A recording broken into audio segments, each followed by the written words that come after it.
Good morning, everybody. Welcome to your Rangers Review morning briefing for Thursday, the 14th of August. I'm Derek Clark. I'm joined this morning by Chris Jack. How goes it, Chris?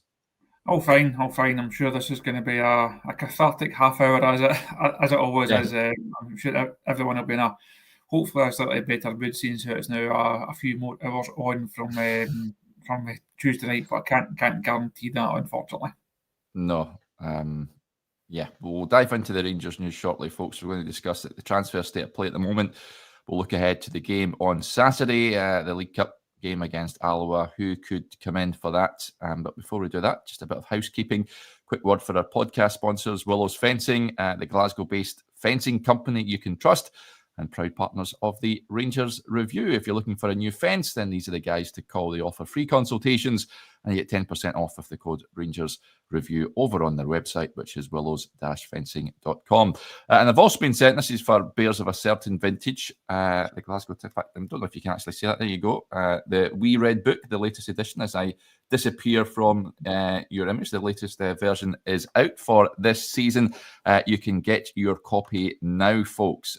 So if you like to keep up to date with all things football in Scotland, it's packed with fixtures, results, player stats, Scottish club fact files. Then get your book now. You can buy it over on the website glasgowtimes.co.uk/shop. So to go and get your copy if you're a big fan of the Wee Red Book. Must have had a few Wee Red Books down the years, Chris. The top drawer of the desk in the old office used to be filled with them. It was a stalwart of the Even Time Sports Desk and the Herald Sports Desk back in the day. Pleased to see it's still going in this digital age and everything moving forward and moving online. Really pleased to see that it's still standing the test of time.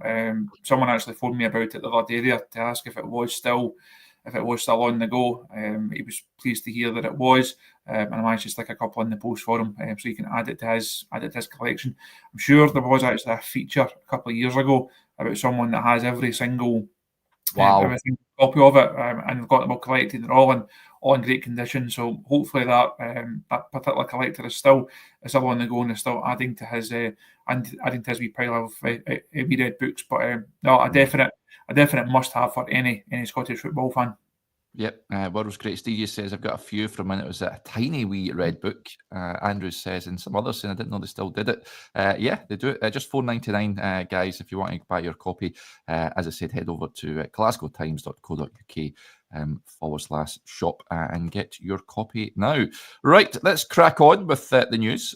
Transfer stuff to kick us off, Chris. You had a piece on the website yesterday, just bringing us up to date, really, with where Rangers are at this point in time. We sound like a broken record about the players that need to be moved on and where Rangers lie with those. And, of course, news in the last few days or so with regards to Jefte, reports from Brazil suggesting that Palmeiras were looking to prize him away. And, Nobel Mendes, the other one, of course, we expect to be paraded as a Rangers player soon, but can you bring us up to speed as to where things are at this point in time? Let's start on the incomings. Nobel Mendes, as you mentioned there, he will become signing number 10. I messaged yesterday morning to see if it was going to be a Wednesday announcement. Obviously, Wednesday has come and gone, and it wasn't a Wednesday announcement. I'll send that similar message just shortly and see if he's going to be announced today, but we've not heard anything to suggest that deal is not going to go through. He will become the 10th arrival of the window, and unless something remarkable happens, I think he's the final centre half acquisition as well. So that gives you Mendy, gives you Suter, gives you Fernandes, and also gives you Giga. I think that's your four. We know the handful that are looking to move on at centre half. Want to get rid of Ben Davies, want to move on Nsiala, they want to move on Leon King. Not a lot of chat about any of them. Surprising, actually. I thought there might have been a bit more about Nsiala. I didn't think Rangers would struggle to do a deal there, but it's all gone very quiet after an initial flurry of stories and a wee bit of speculation. So that's the three that Rangers are looking to move on. Once Mendy's in, that's the four that they'll have. For me, the focus has to then shift to left back. I think it's been a real area of weakness over the half a dozen games that we've seen. Max Aarons is not natural in that position. He's not looked overly comfortable. He's not looked overly accomplished. He's in the squad to be a right back. He's done a job in there. He's had to do a job just for the team and for the squad, but that's not going to be his long term role. So Rangers need to try and address the left back situation. The fact that Ridvan Yilmaz will move on will be a surprise to nobody. Again, Besiktas are leading the race for him, but we're still waiting for some proper money to be put on the table to try and take that deal forward after what feels like a long court. Hopefully that one can be done sooner rather than later. That would also take a wage off the bottom line and make things slightly easier for Rangers. The Jefty one's an interesting one. I've mentioned in that piece we had on the website yesterday. He didn't start the summer as one of these guys that was on the list. Now, we all saw the social media lists of Rangers have to get rid of boom, the whole list of names. Jefty didn't really feature on a lot of those lists. It wasn't a guy that you were thinking he'll definitely leave the club. Like everyone, if the price is right, then he will move on. It depends whether Palmeiras want to meet that asking price that Rangers decide on. I think he's still got something. I think he's still got attributes that could be coached, that could be improved on. He's not a starting left back though. He was asked to do too much last season because of Ridvan's feelings. He has to have proper competition, have someone a bit more experienced ahead of him.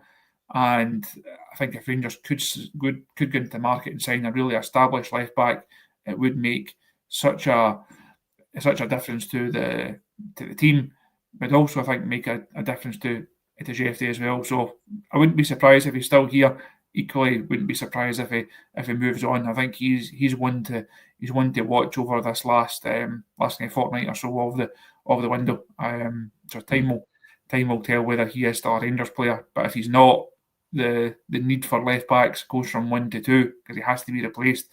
Robbie Fraser again, not at the level. I'd imagine there'll be a deal for him to move on as well. So if Jefty does move on, there's definitely 2 left backs coming in. You'd imagine one being quite established that we're going to spend a bit of money on, and maybe one is just a loan just to give them a bit of backup.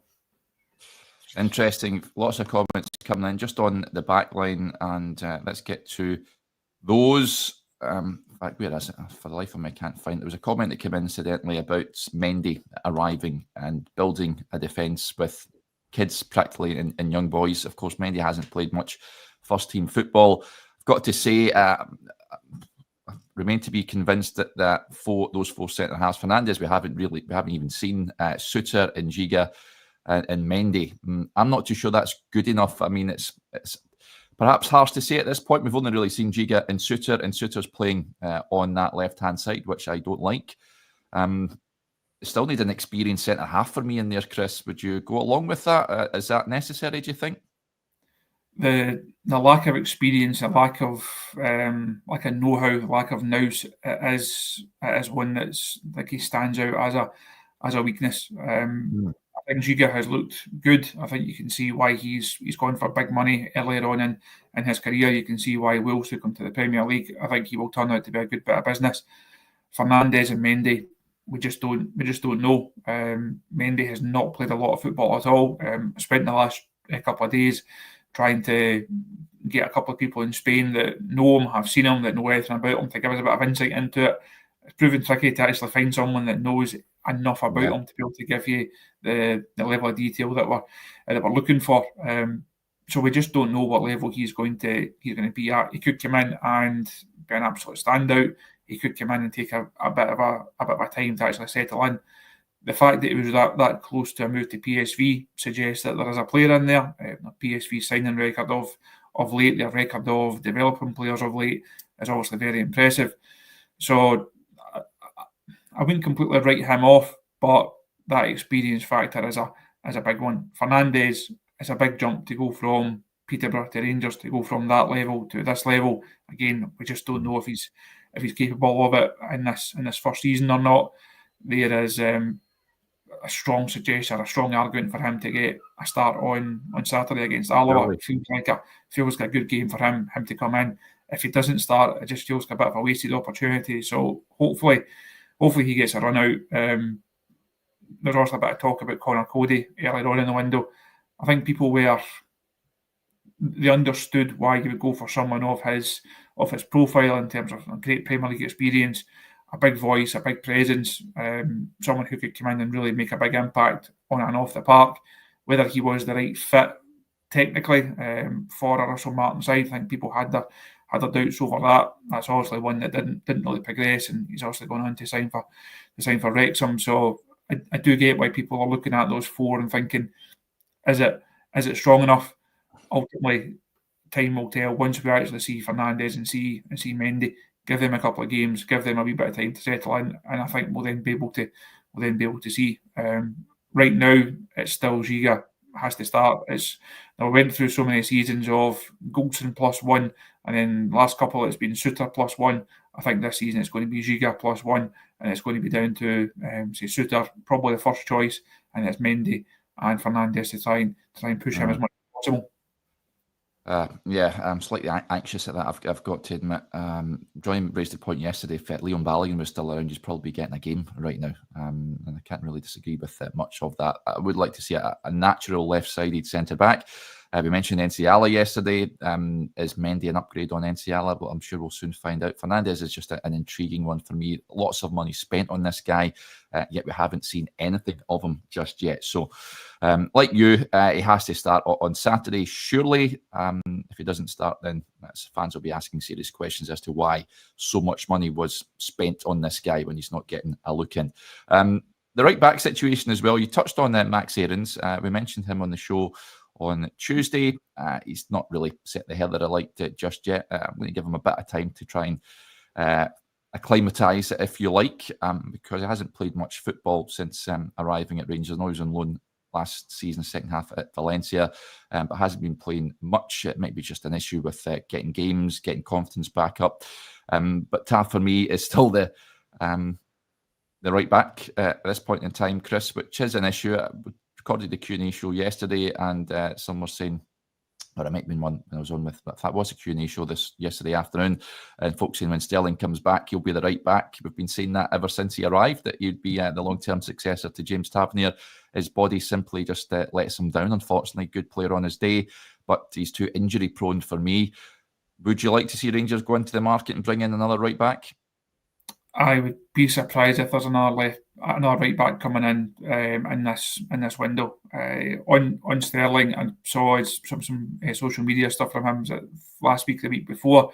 Also, still going through his rehab. He's still a long way away from getting back on the training pitch and then trying to get into this team. And then he's also got the catching up, if you like, to do on the way that Russell Martin wants to play and what he looks for from a fullback. So he's going to be a long way behind, unfortunately, because I think it'd be interesting to see how he could have fitted into this side. I'd be surprised if they go and add another right back now. I think Aarons has come in and been okay, but he doesn't look an immediate upgrade on James Tavernier. We spoke when Aarons came in that he would be first choice, and Tav, as we've seen last couple of weeks, might have to start some games on the bench and then come back in. I don't think there's much between them right now. I don't think you can say he is definitely ahead of Tavernier, therefore he's going to play.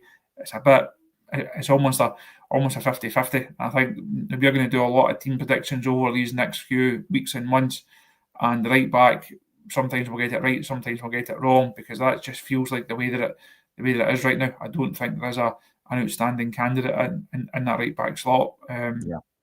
So time will tell whether Aarons can really kick on and go and establish himself and hold down that place on his own. But I think he does have a bit of work to do to get to that level where he is an automatic starter.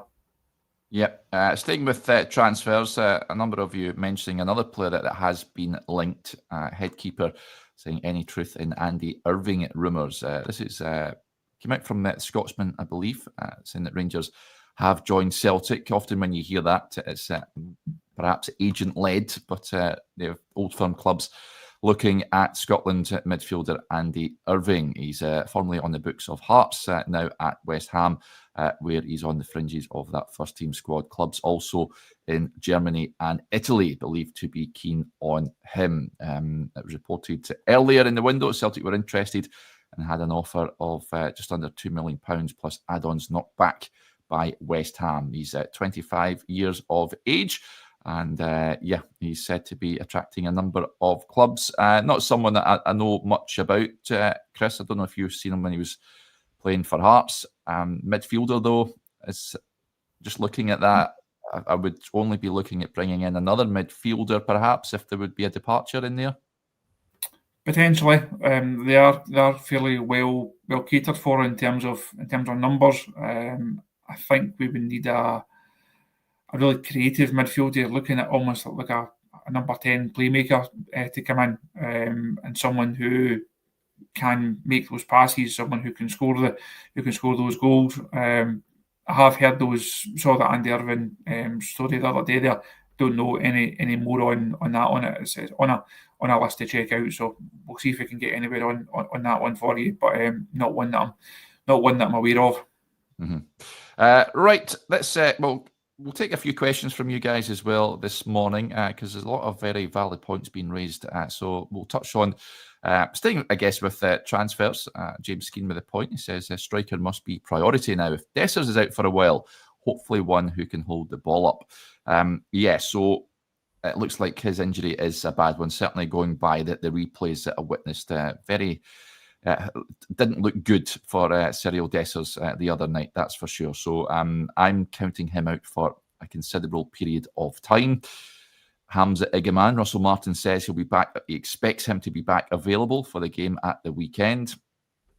How much we see of him before the window closes, who knows? But again, and then Johnny mentioned yesterday, will he fit the system? Or I think someone has mentioned before, will he fit the Russell Martin system? Danilo, I'm not having him. He's a link-up man. He's not an out-and-out goal scorer. I think Rangers need probably two strikers, Chris, which cost money, of course. Would you agree with that, and the striker position being a priority at this point in time? It could be the most defining one, the most decisive one. No team that wants to challenge for titles, never mind a team that wants to win titles. You don't get to that stage if you don't have a reliable number 9, and you don't have a guy that doesn't just score a certain level of goals, because Dessers has scored a certain level of goal over the last couple of seasons, but can do it in those big moments and can really be almost like a figurehead and like a talisman for a side. Dessers has done. He's got that 20 over the last couple of seasons, but he's never had that talisman feel about him in the same way that Morelos did, for example. So a number 9 has to come in for me between now and the end of the window. What profile that is in terms of it's a loan or whether they're going to spend a bit of money on it, not sure. You can't say for certain what the plans are, but they definitely need an upgrade at number 9. If Dessers is out for a prolonged period of time, that would be a real blow for Rangers. We'll hopefully get an update on that at the press conference tomorrow. We don't have a time for that one yet, but hopefully there will be an update on Dessers, because that shapes so much of what Rangers will have to do. We spent a lot of time at the start of this window, people saying he's definitely on his way to Athens and this will be done. As we said at that time, that was really premature. That has proven to be correct. He's also still a Rangers player, but if you were to lose him, it puts a real different slant on the business that has to be done. Like you, I have doubts over whether Danilo can be a player that scores the level of goals that Rangers need. Do you see 20-25 goals in Danilo? Probably not. No. Igaman could do. I think he's shown enough to suggest that he can get to that level. Can he do it playing the role that Russell Martin wants him to play?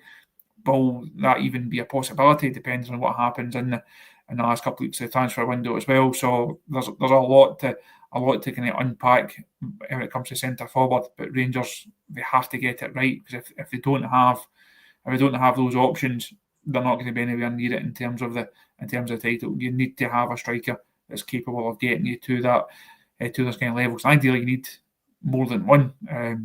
They've had that. They've had Dessers scoring 20 odd goals, but the support has not been there round about them. We think there should be goals from other areas of the side. Gassama's also scored a few so far. Antman has got a good track record in terms of his numbers. If they can chip in, it would be a big help. But you need a number 9 that you can rely on. So that's why this next fortnight or so, it's so important that Rangers get those big decisions right in that centre forward role. Yeah, here's a controversial take when he was linked probably last month. Josh Windass, of course, leaving Sheffield Wednesday, a number of clubs, including Rangers, reportedly looking at him. He's joined since he's went to Wrexham. I think that would have been a shrewd move, personally, but on a free. And he's played centre forward for Sheffield Wednesday, scored a good amount of goals over the course of a number of years. You wouldn't have broke the bank there, but I get it wouldn't have been a popular signing. But I think now, hindsight, I think he would do a job for Rangers. But there you go. Moving on, David McFarlane with the point. He says, what's your thoughts on this fast attacking play we were promised?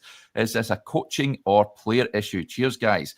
Someone asked this on again, the Q&A show yesterday, which incidentally, folks, if you're a Rangers Review extra member, you'll get you'll get a Q&A show every week. If you want to sign up, head over to the Rangers Review homepage on YouTube. It has to be a desktop version. Click the join button and you can join over 500 members on there, which is absolutely fantastic. But this point from David, Chris, is an interesting one. I think it's probably a bit of both.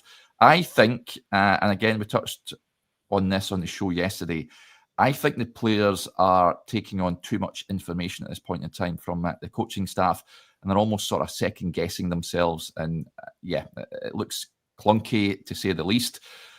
Players trying to learn this system game by game, and also players that are just uncomfortable playing this game. I think it's a bit of both. Would you go along with that? And I hope we see this fast attacking play soon, starting Saturday, please.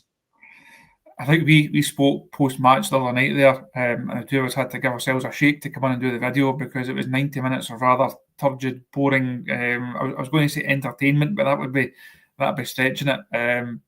I don't think Rangers have been entertaining enough this season. I don't think they have been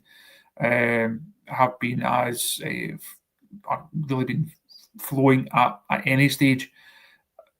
Pilsen at home was good. Pilsen at home was much more like it. Apart from that, I've just not really seen it. We've not really been entertained, and that's certainly something I think that has to change. There's a piece on the website from Josh this morning going through what Russell Martin said after the game on Tuesday night, and looking at where this side is tactically.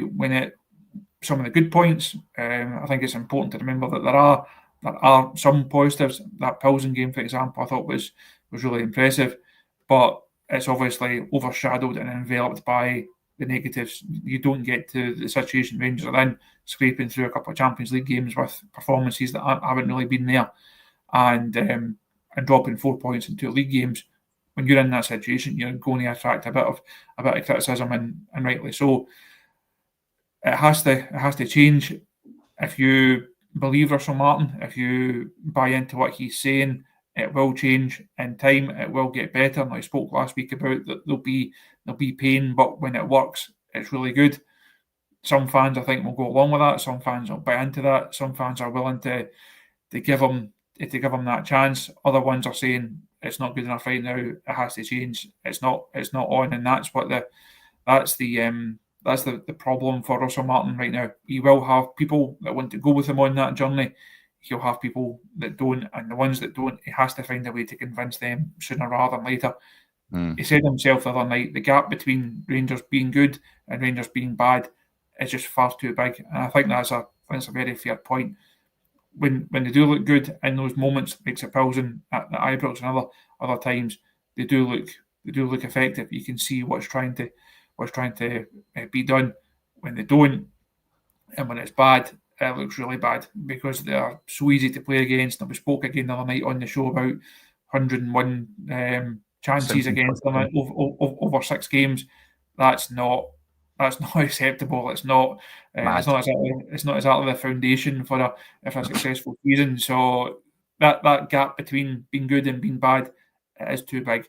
They have to close that gap between the highs and the lows, and then the highs have to be taken up. The highs have to be taken on, and Rangers have to get better.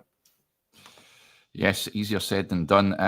Big thank you to Bluebells Are Blue for his kind generosity. He's just gifted 5 Rangers Review memberships. That's absolutely fantastic, matey. Thank you for that. Super stuff. So go and take advantage of that, folks. This is a question. A few comments coming in here. And I was sort of scratching my head the other day thinking about young Finlay. But Peter says, why is Curtis now binned? We've not seen him of late, Chris. Had a blistering start. Did well in pre-season. Scored that beauty against Panathinaikos. It got Rangers up and running. But he's not really had an opportunity of late. Obviously, with the arrivals of Jedi Gassama, Oliver Antman, Rangers still looking, I think, bring in another winger. They've got Oscar Cortez there as well. He's probably moved down the pecking order. Is he going to get much game time, do you think, this season? Or should Rangers look at moving him out on loan? Personally, I want to see him getting a start on Saturday. I think he deserves it, and let's see what he can do against Alloa. But where do you stand on Finlay Curtis? I wouldn't say it's a case of him being binned. I just think he's in an area of the squad where there is now a bit of competition, and obviously Mikey Moore now having turned 18 and being eligible and registered, he should come into consideration for the weekend as well. So I think if you have Moore off one side and Curtis off the other, I think that would be a wide selection that would get quite a lot of happy people on board and would get people enthused a bit. I don't think people would be against that. It gives Gassama and gives Antman a wee rest ahead of the first leg against Bruges next week. So I don't think it's a case of Curtis being binned. He played at the start of the season because he was really the only guy that could come off that left-hand side. He'd done enough in pre-season. He'd earned it. Manager spoke well about the impact that Curtis and a couple of other young boys made during the camp down at St George's Park. He had earned that spot in those early matches. Once Gassama comes in and has the impact that he had, or scoring at Ibrox, scoring away in Athens, and looking as impressive as he has done at times, then I think Gassama has to start. If you're going to pick a team, Gassama's in that team more often than Finlay Curtis right now. Overall, if he was to stay at the club, I don't think he's going to be a regular starter. If he was to stay, I think he will get game time here and there. He's not going to be a regular. I know there's a bit of interest from Premiership clubs and a potential loan deal for him, and there's a bit of interest in whether that could unfold or not. If it does happen, it will be towards the end of the window. I think Rangers will see how the rest of the window goes, see how the rest of the window can unfold before they make a call on that. But if they did decide that a loan move was the best thing for Curtis, I don't think he'll be short of Premiership offers. And that would be, if he's not going to get the game time, if Russell Martin decides that Moore and Gassama are ahead of him, that Antman's ahead of them, Oscar Cortez, who knows, could even be ahead of him. If he decides that's the case, and that Curtis is not going to get a required level of game time, then it makes sense for him to move out on loan and get that game time elsewhere. So one to keep an eye on over the next couple of weeks. Yeah, Mikey Moore, that's the other winger I totally forgot to mention, who is now available for the weekend and beyond. So, yeah, Saturday coming up, Chris. I want to see a number of changes. Now, as I say that, I'm still slightly nervous about the game, I've got to admit. Alloa will have watched Dundee get some joy last week, and given that they beat Dundee, I don't think they'll have any fears about coming to Ibrox. But players do need to get minutes, really. Would you make a change in goal? Probably not.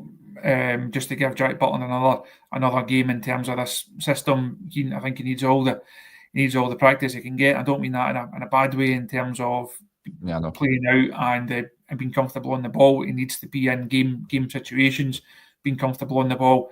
So I would probably keep him, but wouldn't be a massive surprise if Liam Kelly comes back in and gets a run out. If it's a good opportunity for a number of players. So I think Liam Kelly will be saying this is a good afternoon for me.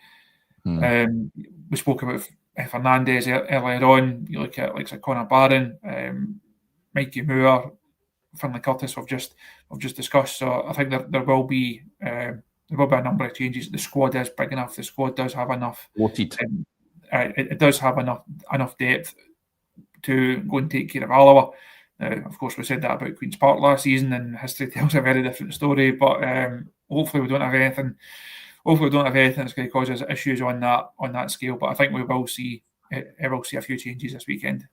Yep, definitely want to see Fernandes start the game, and who plays alongside him is the question.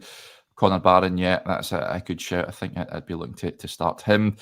And then the wingers, Finlay Curtis, Mikey Moore, if he's fit enough to start, get him in the team, and let's get going. Tello Asgard is another one who Russell Martin hopes to have back available for the weekend.